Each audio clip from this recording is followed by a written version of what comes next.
As a professional organizer, it is really common for me to see people have way too many clothes. So I want to talk about how you can take care of that problem. My name is Margaret and I'm a professional organizer. I actually work virtually with people across the United States, and this is what I've learned over 19 plus years of organizing.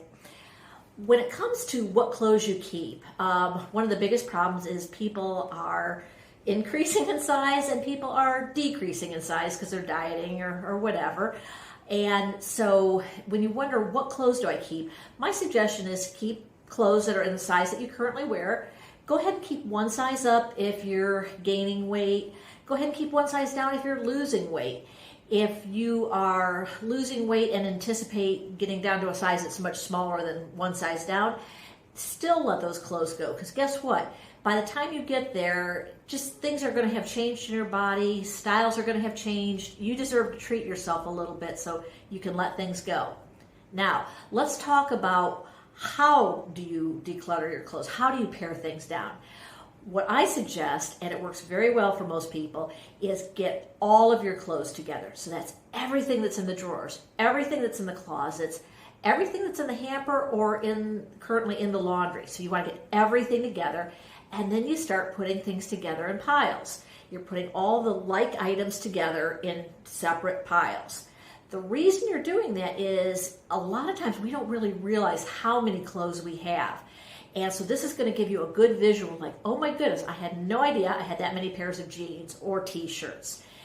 If you have certain things, and t-shirts can be one of those, jeans tends to be also, where there's a lot, you might consider separating them into, I'll talk about t-shirts here for a second, consider separating them into all the darks and all the lights, or by color, just to get an idea that, well, I don't have too many white t-shirts, but I have 35 black t-shirts. Once you've done that, stop and think. You are one person, which means you have one body. There are 7 days in a week. That's true for all of us. How often do you do laundry? If it's once a week, that means you really just need 7 shirts plus maybe a few extra to get you through laundry day. If you do it every 2 weeks, maybe you need 14 to 16 shirts in this case. But you get the idea. You start realizing, I don't need that many pairs of jeans. I am not wearing them. I don't need that many pajamas. I am not wearing them all. And now you can start paring things down. You can start purging. Get rid of the things that are torn. If you don't have time to fix them now, you're not going to have time later.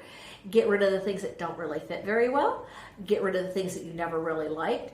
And while you're doing that, keep in mind a statistic that I've heard, and at first I thought, no, I don't think that's true, but I guess I've come to believe it. Most of us tend to wear, the majority of what we wear is about 20% of what we have. So go ahead and let go of things. You're not probably wearing it anyways. I will say that for some folks, that initial purge can be too dramatic, too much. It's okay. Purge what you can.